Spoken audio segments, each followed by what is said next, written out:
That's how I mark my soap water.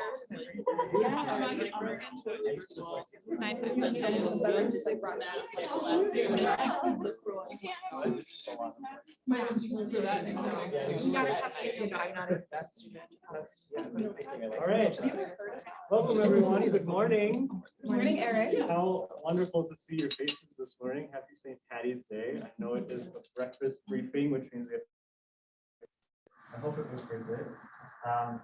My name is Eric Berry. I'm Barkeys. We are both graduate students here at the Humphrey School, and it is so great to see you all here.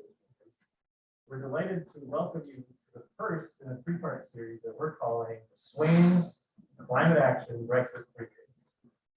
The first one will focus on global climate action, the second one at state level, and the third one at national level. These events were inspired by intimate and journalistic events that both Barb and I attended while we were in Glasgow for COP26, in partnership with the Humphrey School and our Energy and Environmental Policy Club, and then sponsored by the Swain Climate Action Policy Series. We hope that these events will engage University of Minnesota communities, showcase a lot of the important climate action work that's going on, and explore how everyone can join in climate action. We are thrilled to be in person. We are thrilled to have some breakfast goodies to share with you, but we are most of all thrilled to welcome our guests, three fantastic people this morning, Elise Harrington, Emily Ziering, and Kate Newt. If you join us and giving our panelists a warm up.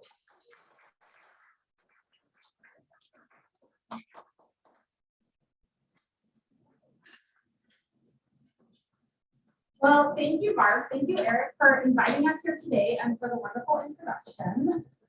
So rather than you kind of about provide, like you might normally start with, that would give you both an opportunity to kind of tell us a little bit about your story and perhaps really what motivates you when you think about climate action.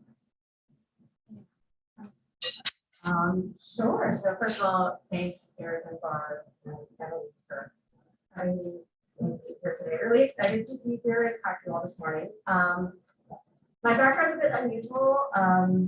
I started off my career after working in publishing for a little bit. I went into the automotive world because I really wanted to open an auto shop, and so I became a mechanic and I spent a long time working in the trades, and then eventually decided what I really cared about was air quality in the environment. So I ditched that whole plan and got my master's in urban planning in Chicago, worked at the Chicago Transit Authority for a long time in energy management, worked a lot on fleet efficiency and building efficiency, and then came to Minneapolis. Really have been passionate about sticking with environmental issues, and especially climate change, of course, just given the crisis that we're in, given its impact on underrepresented groups and generations. Kind of cliche at this point, but it really is why we still say this fight. So it's really important to me. I think working at the local level is really crucial, especially when we're not seeing the momentum we need from other levels of government. So I really feel like I'm plugged in. Hi, everybody. I'm Kate Canute, and I have my name path. I currently, have a consulting company called Democracy and Climate, and I work on climate strategy, policy. I basically try to be useful and try to find people that pay me and put those things together. And so very entrepreneurial. I currently work with the 100% campaign as one of my clients, and recently published this City Climate Action Planning Review white paper. So one of the things I'll really focus on today. Prior to that, I, started out wanting to be an entomologist and a researcher. I imagined being a biology professor. So on my way through school, ended up moving back after I finished a master's in conservation. Asked myself, what's the best thing I could do on climate? This was 2005. And as I was writing my thesis, Hurricane Katrina hit. And, I was in England at the time where I did my master's, and I thought, this is what climate change looks like. And it was, the storm was really horrific, but it clearly tore through racial and economic injustice. and literally kill people. And I was like, this is what it looks like if we don't fix the racial and economic injustice and address the climate change issues. There are a lot of people who will suffer. So I moved home to New Brighton, where I grew up, and ran for the state house, and ended up winning, served 3 terms in the state house, left there, came here to the U, worked at the Institute on the Environment, running a graduate leadership program, and finished my own PhD in 2019, and was first chief resilience officer for the city of Minneapolis, and then most recently ran for mayor, and put out a Minneapolis Green New Deal. Tried it. We were, it was a public safety election here, but we also really tried to bring in a climate conversation. And people were, I thought it was really interesting running at the local level, just moving into our conversation. Compared to when I ran for office in the mid 2006, climate was much more top of mind. People would bring it up. We had the air quality issues this summer in July. I, like many parents, had to figure out how to read an air quality app and if I could let my kid outside to play. So people were, what's the city's plan for that? How are we dealing with this? We don't have a plan for it, so we're not fully dealing with it yet, but it was just a really present thing alongside of it as part of the public system. And I think these stories also reflect what I've seen in my experience, where people are coming at climate change from all sorts of different avenues and pathways. And one of the things that comes to the fore at local action is that it matters, right? It impacts people's daily life every day. So Emily, St. Louis Park's goal is carbon neutrality by 2040, with a medium-term goal of 55% reduction in carbon emissions by 2030. We have a local climate action plan from 2018. What have been some of these kind of early key priorities or activities that you've been working on to really push climate action in St. Louis Park? Sure. So I'm fortunate that the city of St. Louis Park has had this long legacy of environmental stewardship for many years that predate me. And I just kind of got to come in after the climate action plan was adopted and work on implementation. It's really been an amazing opportunity. Our city was one of the first to adopt organics recycling and do a lot of things that were really considered cutting edge. And so when I came in, I was given this climate action plan and said, where do you think we should dedicate your resources most? And I looked at the schedule and said, well, based on where our emissions are coming from, over 60% of our emissions are coming from the building sector. And so we really need to focus on building energy efficiency and renewable energy. So shifting away from fossil fuels as quickly as possible and reducing wherever we can. So just about all of the initiatives we worked on launching over the last 2.5 years since I began have been focused on building energy efficiency, particularly large commercial buildings, and focusing on additional renewable. What does it feel like to actually get in? I'm thinking about, how do you go from saying, okay, we have to address buildings? What is that? Well, we wanted to start with our biggest buildings, of course. It was helpful that when I came in, we were just at the tail end of trying to get our benchmarking work on the finish line. So one of the first things we need to do is gather all the data around how much energy are these buildings really consuming, and how can we reduce them, and where do we need to focus our efforts. And so we devised a program called Climate Champions, where we encourage building owners, property owners around the city to connect with us, and we will hook them up to free energy audit services. And if they move forward on any of those projects within those recommended services, they will get a utility rebate, and then the city will match a portion of that rebate to try to just kind of sweeten the pot a little bit, push them over the line, get them to take action. And for those buildings that are required to comply with our benchmarking ordinance, we offer them an additional bonus, just to say, we appreciate that you're sharing your data with the city every year, and we're hoping that this additional money will be helpful in reducing your energy use intensity. Thinking of St. Louis Park as one example of the many cities that we looked at in St. Louis, what do you see as the critical or the strategies that are starting to underpin that critical stage of going from the planning to action? it's a really important question. So just a little background on this paper that we released with the 100% campaign. There are 13 cities in the state of Minnesota that have climate action plans in one county, Hennepin County, so we're in it. And that means that about a third of the people in Minnesota live in the city or county with a climate action plan. And I think really interestingly, for the most part, these plans are more ambitious than what the state level goals are for climate action, and the ambition is higher the more recent the plan is. So, and St. Louis Park is among the most ambitious. So Northfield, I think, as well is there. And there is a lot of focus on buildings right now, both at the local level and at the state level, because I think there's recognition that we are making real significant progress in decarbonizing the electric sector. We're not there yet, but we kind of see the path, right? And then transportation, we kind of know, but we're not yet. We need to make the investments in biking and walking and transit and electrification, but maybe not as much as decarbonizing, because you can see the pathway. So the implementation, I think, exciting stuff at the local level is really the buildings, and we need to weatherize or do deep energy retrofits and then electrify all of it. And I'm talking with folks who are like individual climate champions, like trying to figure out how to do that in their own homes, and they're like struggling to find contractors and struggling to find the right technology, and like piecing all the incentives together is hard.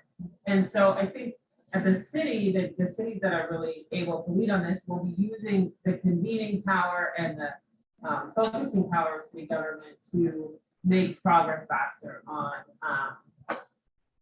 building decarbonization. And I think it's important for cities to track how the progress they're making. I think Minneapolis is a great example. They have a annual carbon reporting, like 2-page, and it's just like 2-page memo, but they're looking where they're making progress and where they need to be focused. And natural gas is highlighted as one of the big things in that implementation report. So I think the city level is where you meet the how do you find a contractor? How do you get the incentives aligned? How much incentive do you need? How do you actually, I was talking with someone who works to get solar on residential areas or residential homes on the north side of Minneapolis, and she's like, you've got to figure out this financing so that people don't think it's too good to be true, so that we need to build the community trust to actually implement it. And so that's, I think, some of the really exciting work that the city is doing. Yeah, I mean, I think it's amazing that the critical focus on buildings, both in terms of their assumptions and retrofits, energy efficient opportunities, really is cross-cutting. That's what got me first started in this area.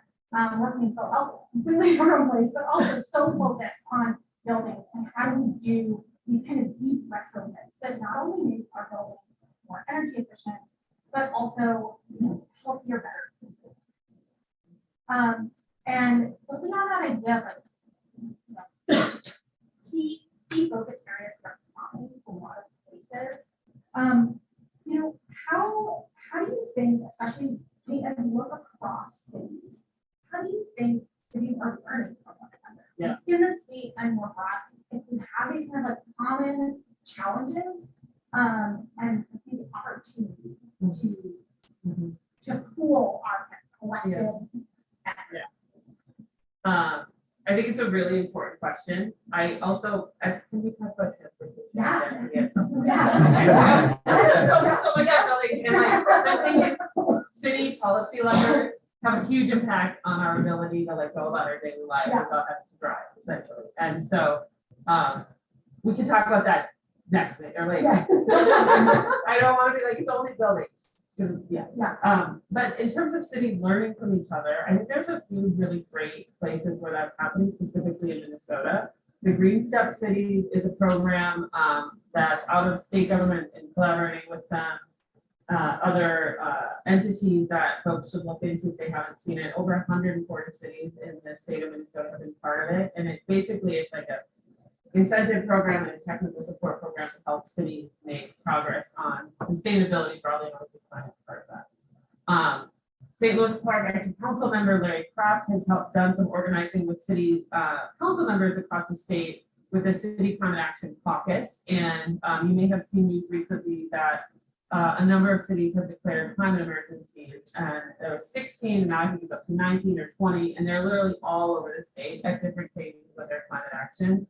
So that is a place where council members can learn from each other. There's networks that city staff can learn from each other nationally, like the Urban Sustainability Directors Network is a great example of where staff who are really tasked with implementing this work are learning from each other. So there's more to that, but those are some concrete examples to look into of how cities are learning to do this work. Because the thing is to make the kind of positive change we need to make to address climate change, like it's a significant shift from what we've done. You know, my own PhD research is on how to drive desirable transformative change, and it underline that is transformative change is coming, right? It is whether we like it or not, and what the choice and the thing we get to do now, which is really exciting to be in this moment, is we get to work to make it, to shape it to be more the kind of future we want. So it's not just us responding to negative climate impacts, but preparing for and reducing negative impacts. So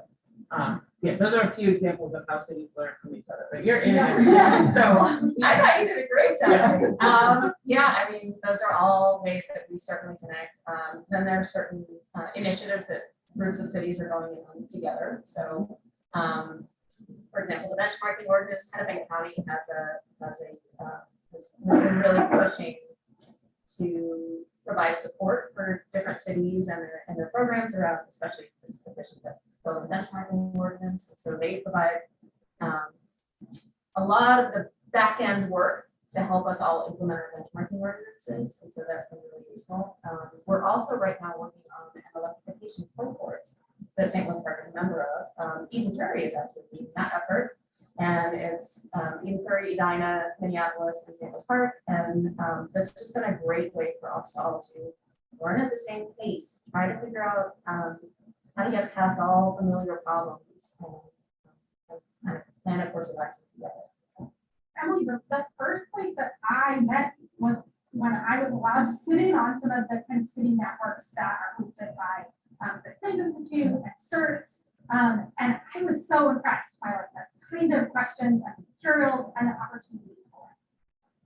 And so it seems like there's so much more than you can, for example, than you can do, or than a really big networks that exist. There's this undercurrent of how kind of peer cities are learning from one another in ways that are hard to track, but really powerful.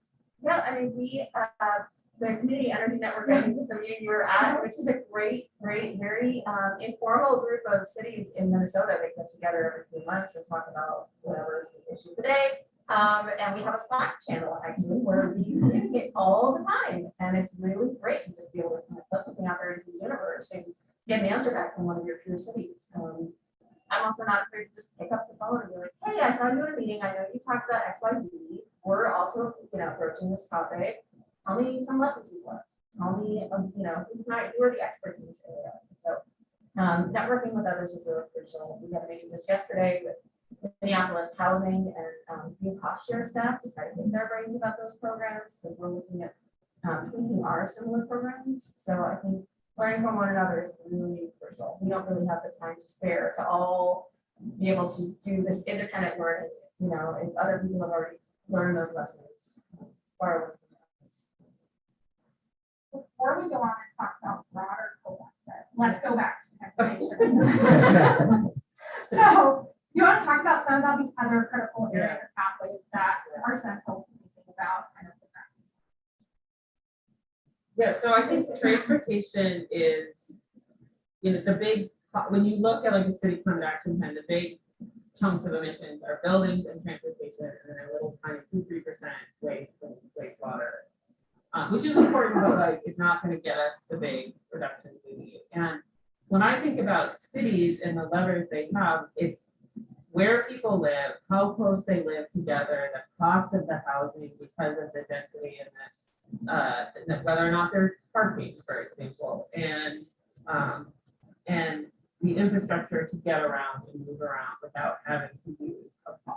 And when I think particularly about the core cities like Minneapolis and St. Paul, we need to do even more to reduce the reliance on cars, because cities in greater Minnesota aren't able to do it just the way they're set up. So I think there's really important things to drive home those that progress. And I think this is where I think implementation matters so much in the leadership of individual staff or individual elected people. And I would encourage you, you're all grad students, like being one of those people, like the Green Class Share program in Minneapolis is this guy, Patrick Woodman, is like amazing. He's now Mayor Hawkins, so even better. He's taking on more leadership.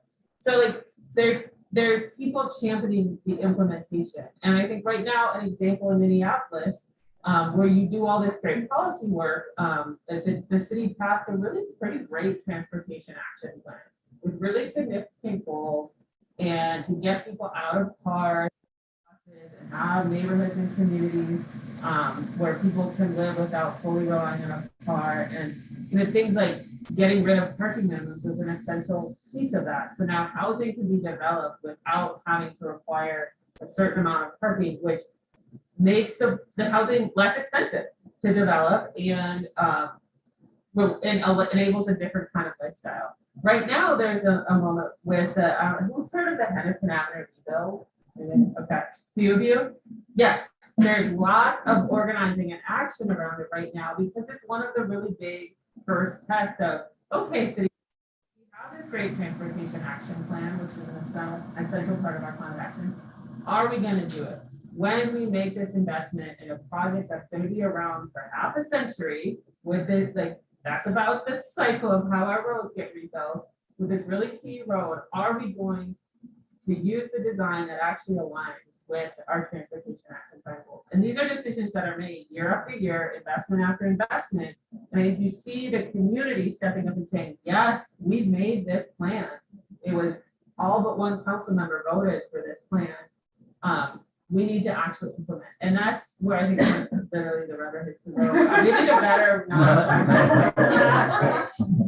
but it's an example where the staff have stepped up and done it, the community has stepped up and done it, the staff recommendation is there, but it is delayed in council again right now. And I'm going into nitty-gritty details because at the city level, this is where we're actually making the decisions year after year to have a different climate.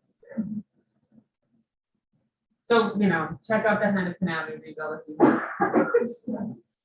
And we do want to add in comment. Oh gosh, we're fortunate that we have this amazing Connect the Park plan, which is an implementation plan for bike paths and sidewalks, just active transportation options to get around. And so my job is really to come in and help promote that. We're constantly trying to, tell people about electric bikes. If you're not going to go on a regular bicycle, try an e-bike. There are plenty of ways to get around without having to start off your vehicle and drive everywhere. Obviously, we're big supporters of transit. We try to connect with metro transit when we can to encourage more transit, more frequent transit, better transit. Yeah, I mean, everything Kate said is absolutely on the nose. Electric vehicles is obviously a really key part of that, but we can't just use electric vehicles to solve our transportation problems. That is not affects climate change. Yeah. When we start thinking about climate action as far beyond like the climate action plan, but all like, you have a sustainability plan, a transportation plan, like all of these intersecting dimensions that come to the fore when we're thinking about the activities that have to build into our daily action. One of the key areas that is, continually reinforced, increasingly reinforced, especially about the most recent IPCC report, the clear message is we have to not only think about reducing our emissions, but also starting to tackle the impacts that we see on all. What this really highlights in some ways is the both opportunity we have to think about mitigation and adaptation or resilience activities together, but also the broad co-benefits that start to come out as we think about these sector transformation activities. And so how do you start to see those opportunities coming from different cities or from your work in Sure. I mean, all these things, like you said, are so interrelated. When we're seeing increased precipitation, when we're seeing more extreme storms, we have to think a lot about stormwater mitigation, stormwater management. People are really feeling this in their basements, in their backyards. And so we think a lot. I work very, very closely with our engineering department on stormwater mitigation to figure out what can we do around this. Is it a question of moving the water faster underground? Is it more infrastructure? We certainly need more support from the state on a lot of this infrastructure that we are desperately needing as the climate continues to trend where it's trending. The other thing I'll talk about is trees, of course, building a bigger tree canopy and building, selecting the right trees for our changing climate. So we recently launched a few new tree planting programs, which we're super excited about. I partnered with our staff in sustainability, partnered with staff in our natural resources divisions to launch a program called Shade SLP, which is a way to encourage commercial property owners to plant a lot more trees on their property. And we also have a full service version of our annual tree sale. This is a really, really popular event where you can buy a $25 or $35 tree and plant it yourself. And I said, well, what about those folks who maybe don't have a car, maybe don't have a shovel, maybe aren't able-bodied? How can we help them get trees? And so we launched a full service version of this where we're offering discount trees to areas of the city where there are really considered environmental justice priorities. And I'll just take a moment to put in a plug for a Met Council tool that we use to identify those priority areas. That's a brand new tool called Growing Shade. Go check it out. It's a really fantastic tool to be able to identify and kind of layer in all the things that are important in your community to treatment and guidelines and all those other things that go along with more trees. How do you see these as intersections? Yeah. So I see it a lot. Because I think in Minnesota we haven't been until pretty recently having a real in-depth adaptation and resilience policy conversation. And by quite recently, just like the last few years. And I was the chief resilience officer for the city of Minneapolis. And so I started really thinking about adaptation and resilience as a field of practice and how do we make progress in this area. And I will make a little plug for a paper I wrote about a year ago, which is basically an overview of climate adaptation work and policy in the state of Minnesota. And we made a set of policy recommendations as part of the 100% campaign. And I will say that I just didn't see policy work at the state level happening in the advocacy world. It's happening in agencies. It's happening in local governments, but there hasn't been as much organized advocacy around it. And I can talk to you about why I think that is, but so that paper gives a really pretty comprehensive overview about the different parts of adaptation work. And I would really encourage folks to check out the Minnesota Climate Adaptation Partnership, which is organized and run here out of the University of Minnesota. Heidi Ruth is an extension professor. Just check her; she's awesome. She is, and so cities are now starting to have both mitigation and adaptation. So St. Louis Parks Plan is very focused on mitigation, on reducing emissions. And so not all cities have adaptation or resilience as part of their plans, but increasingly they do. And so in this paper we wrote about city climate action plans, there's a set of questions about overall planning, a set of questions about emissions reductions, and a set of questions about adaptation and resilience. And really important for adaptation and resilience, I think, is focusing on the equity component of it. I think there's huge benefits of taking that sort of intersectional approach to climate adaptation and resilience and improving racial equity. So an example in the city of Minneapolis that I find just stunning is the urban heat island. So we all know cities are hotter. It's going to get hotter from climate change in Minnesota. Cities are hotter in general because of the less trees and more pavement, the buildings hold the heat. And in the city of Minneapolis, red line neighborhoods, so where basically racial covenant segregated the city, and then there was underinvestment in communities of color. Red line neighborhoods in the city of Minneapolis are about 10 degrees hotter on hot days than non-red line neighborhoods. And it's because of more pavement, it's because lack of green spaces or urban tree canopy. And we need to actively undo that work. And so there's co-benefits in terms of the tree canopy, the green spaces, investing in cool building technology.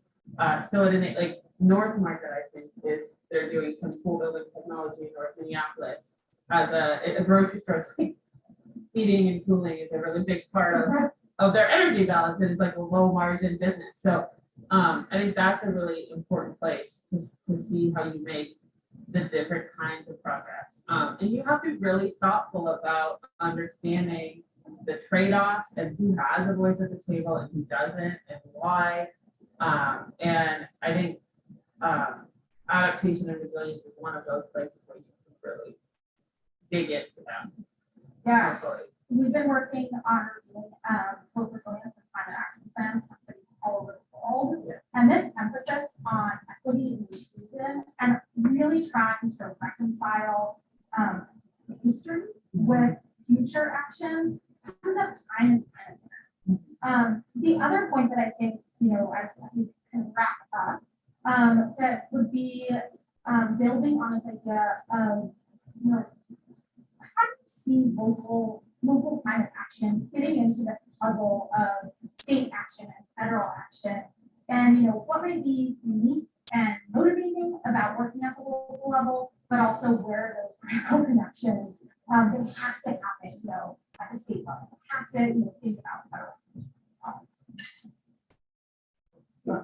I think either way. I mean, I guess I would say one thing I did want to plug around city climate action planning. There's currently a bill in the state legislature, House Bill 2200, and it was in Environment Committee last week and Energy and Climate Committee this week. I testified in support of it. Basically, would appropriate $5 million for local government climate action planning and create a grant program up to $50,000 for local jurisdictions to move forward on climate action planning. So in a way, like one of the key things is cities and the local governments have to figure out how to implement and do. They don't have the taxing capacity or the taxing authority, or frankly, like the wealth base to make those significant investments. So both state and federal government are such essential partners in terms of funding. And we're seeing such exciting stuff coming out of the federal government with the bipartisan infrastructure bill. I hope the Build Back Better climate components at least pass, because those amounts of, like, we need to scale up in a way that city governments absolutely need state and federal investment to do the work we need. At the city level, let's figure out how to do it, how to channel it, how to get the programs implemented. You talk about shade SLP, like, sure, the state legislature can appropriate $20 million for tree planting, which they're looking at doing this year, but like, how do we get those trees in the ground, in the right spaces? Like, that's, Emily does that work, right? As a local sustainability director. So I think those relationships really matter. I also, one of the things for local climate action planning, I think of it as we need to, like, the state and federal government need to make sure our grid is getting clean. And they are doing this work. And local government has some role, but I don't see that as like a major leadership point for local governments in the way that, because the state and federal government have different policy levers on our regulated utilities, on our overall energy infrastructure. There's some cities with like co-ops and unis that are, have to focus on that too, but if they're told by the state, they will make that kind of progress. So I see that as somewhat like important, but not as big of a deal as the state and federal. Emily, what about you? How have you in your work interacted with other levels? Sure. We do what we can. I mean, I think cities are really good at engagement, incentivizing, leading by example, but where we don't have the authority is regulation. And so we would love to increase our city building code, right? We would love to make our large commercial buildings, our large multi-family buildings much closer to net zero. But we have no tools to be able to do that. Our tools are very limited. And so one of the bills that we've been pushing for years is a way to advance our state energy code faster and make these buildings greener as much sooner. And that's really a struggle because every year those bills, they don't go anywhere, pass the house. We just don't. We try and we try and we try probably 5 or 6 different ways, and maybe this is our year. I really hope so. But it's just one of those really tough things. Without the state's input, we really can only do so much.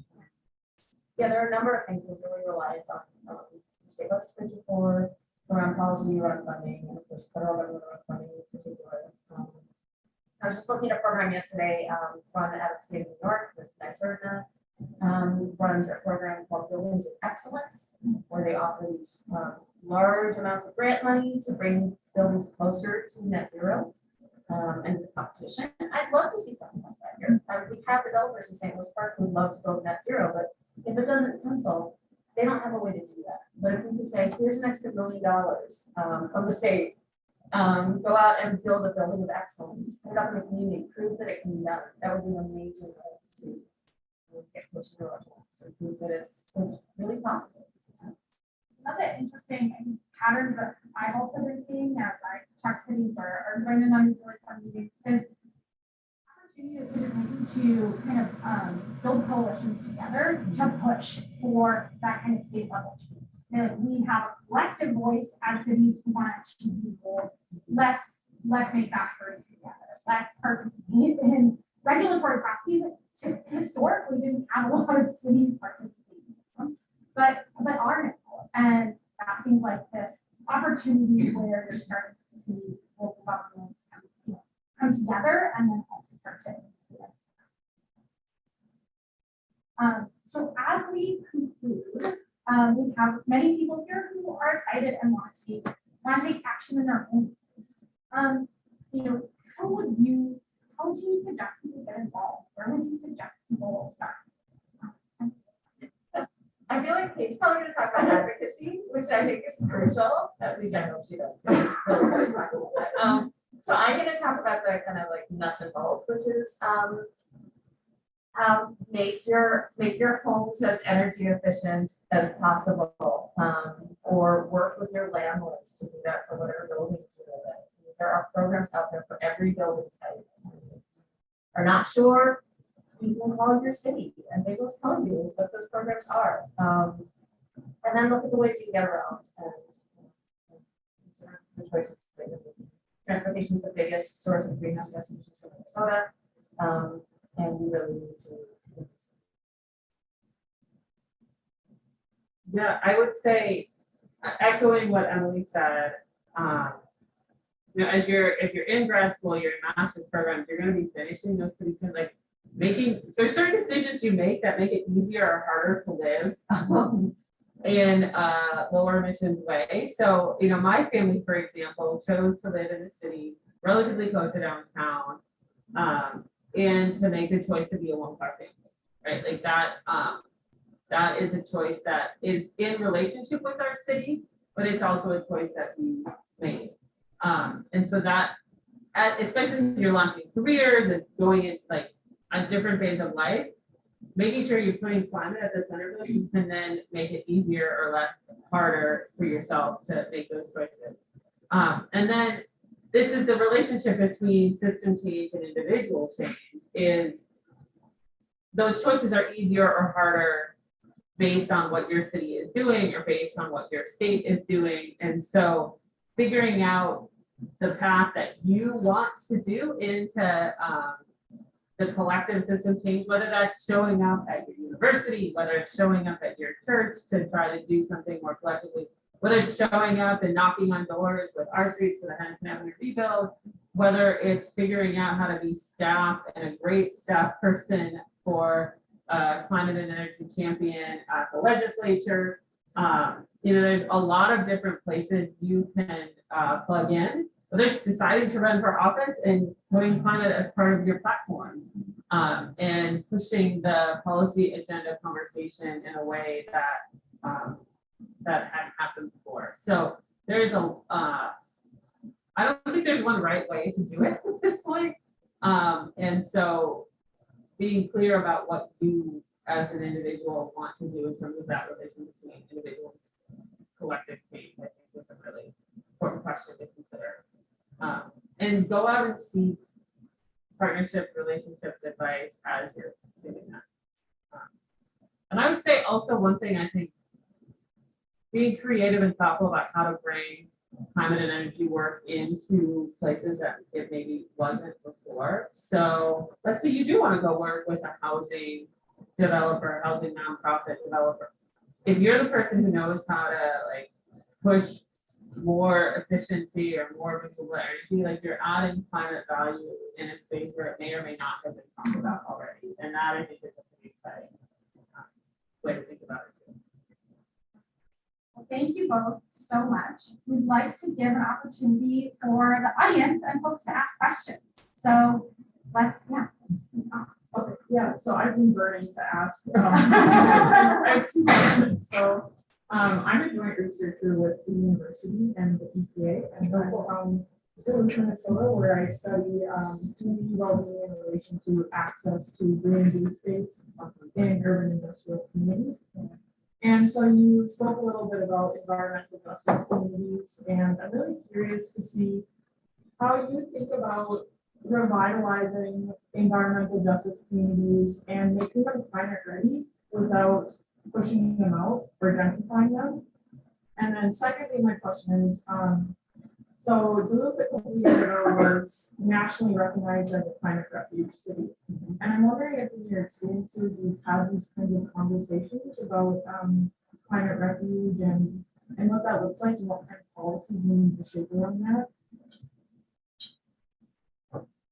Those are big questions. No, I mean, I'll start with the climate refuge one.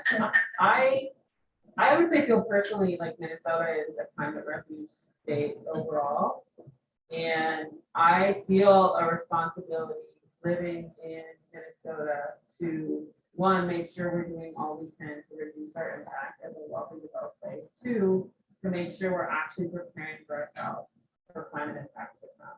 And I think a really important piece of that is making sure we are a place that is welcoming to new people and pretty rapidly integrate, not by erasing cultural difference, but by celebrating and integrating that cultural, those cultural diversities into who we are as a state. And I think that's a really important climate capacity, so to speak. I don't necessarily know how much it's in city climate action plans. Duluth City Climate Action Plan does have a component about having community conversation about an influx of climate migrants, whether they are within the country or coming internationally. And I personally know several people who moved to Duluth because of climate change, not internationally, but moved domestically within the United States. And so I think that conversation is starting. I don't think it's up to the like big policy level yet. But I just personally do feel that as someone in Minnesota working in this space. And so my business is called Democracy and Climate. I try to like keep in that intersection. And one of the things I worry about with climate change is that it's going to keep moving people around. And we make individual and collective choices about how we welcome or put barriers to that. And so those boundaries of nation are going to be something that are very contested. And we have goals of being welcoming and open and creating this sort of global community in our local space that I think really matter. And that said, there's concerns about displacement and gentrification. And I'm honest, I wish I had a place that has figured out the anti-displacement or pushing against gentrification. I'm not sure, maybe you do. I think Minneapolis is we're getting to the point where we might be a little late. But I think the Center for Urban Regional Affairs here, CURA, is a great research and engagement center that is working on exactly these issues around transit development, around community development. So it's a place I would really recommend looking. And I think we see efforts, citizen-led efforts, like with the rent control policies in St. Paul and Minneapolis. And I think we need to be cognizant of that tension between rent stabilization, and also we do need to build more housing. We need both of those things, and if we're not working to tease out the tensions, we could end up in a place we don't really want to end. So you're asking really great questions, and I hope you keep helping us answer them. I'll just touch on that. I think everything, I agree with 100% what everything she said about climate refuge and climate migration. I mean, we talk a lot about Minnesota being a safer place to live, but really no place in the globe is not going to be harmed. Minnesota has what the fastest changing temperatures, I think, something like that. Fastest warming, thank you. And so we're not immune. So that's just something we need to keep in mind. This is not a safe harbor here. We're all going to be dealing with that, so we both are. In terms of your displacement question, and it's such a great question, I would say in St. Louis Park, our focus has been on how can we preserve naturally occurring affordable housing. You might know that as the acronym NOAA. And that's unsubsidized housing, typically Class B and Class C housing. If you really want to get into the weeds from like 1960s, 1970s. And trying to figure out how can we preserve those buildings so that they're not purchased by developers, so that they're not granite countertopped. You know, how can we keep them for the residents who live in. And so we're doing a study right now. We're embarking on a study of multifamily naturally occurring affordable housing in St. Louis Park to figure out how can we improve the energy efficiency of these buildings without shifting the cost burden to residents. So we're asking a whole lot of questions. We're going to be interviewing renters, we're going to be interviewing landlords, we're going to be collecting a lot of data to figure out, are there changes we can make to the existing programs that we have? Because we have a program called 4D, and we have a multifamily rental rehabilitation loan program, and these are great programs for preserving affordable housing. But we don't have enough participation in them. So how can we encourage more participation, and how can we incorporate some energy efficiency elements into those programs, or create new energy efficiency programs that will be appealing for the owners of those properties so that they stay in our community? I have one more thing there, and it's a you might not think of it as a climate issue, but I think it can relate in that I have a lot of concern about housing becoming just another financial product and another way for investors to put their money in and make money, and not concerned about housing as like the foundation of safety and stability for families and neighborhoods. And it's not just that you can't make money as a landlord. That's I mean, I don't think that's not at all what I'm saying. But I have concern when there's these national capital companies that are basically coming in and buying up single family homes in certain neighborhoods and communities like the city of Privy or parts of North Minneapolis, and turning housing into a financial firm, essentially. And so Attorney General Pete Ellison is working on a lawsuit around this. There's some state policy working on it, but we're at a really critical moment right now in our community where we have an opportunity to push back against housing being only a financial investment instead of the safety and stability for families and neighborhoods. And yes, landlords should be able to make a profit. Yes, of course. But it's not the only thing that we need to be concerned about housing. It's not only a financial investment. And so these national companies come in, buy up properties, and then raise rents and don't make the investments to keep up the properties as we want to for family and community safety. And so I do think that's a really important place we need to be focused in terms of anti-displacement, anti-gentrification, and housing stability and safety. Yeah, there's like big money floating around all over the place. There's a study that came out like 2 weeks ago. Yeah. Yeah, there's been some articles in the Stark Review about it. Our Attorney General has been talking about it. So a place to really dig into. And thank you both, Emily, for joining us today. We want to go into kind of a networking, more informal component of this. So thank you both for sharing your insights and being here with us today. To everyone in the audience, remember the resources that have been mentioned and the ideas of just like getting out there, learning what cities are doing in the state and beyond, because this is a really exciting part of climate action is very important. So thank you all for being here and thank you for joining us. Thanks so much.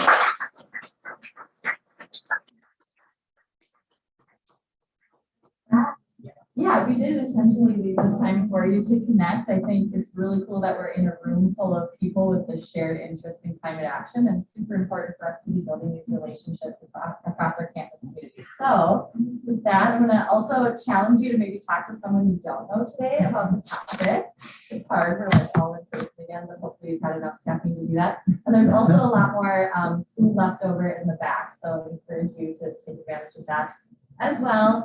And just a final reminder, like Eric said at the beginning, that we got 2 more of these happening on March 31st and April 14th. So,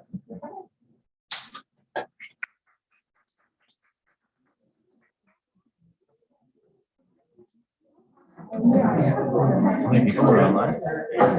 How many people are online? Can you see? We decided not to do like an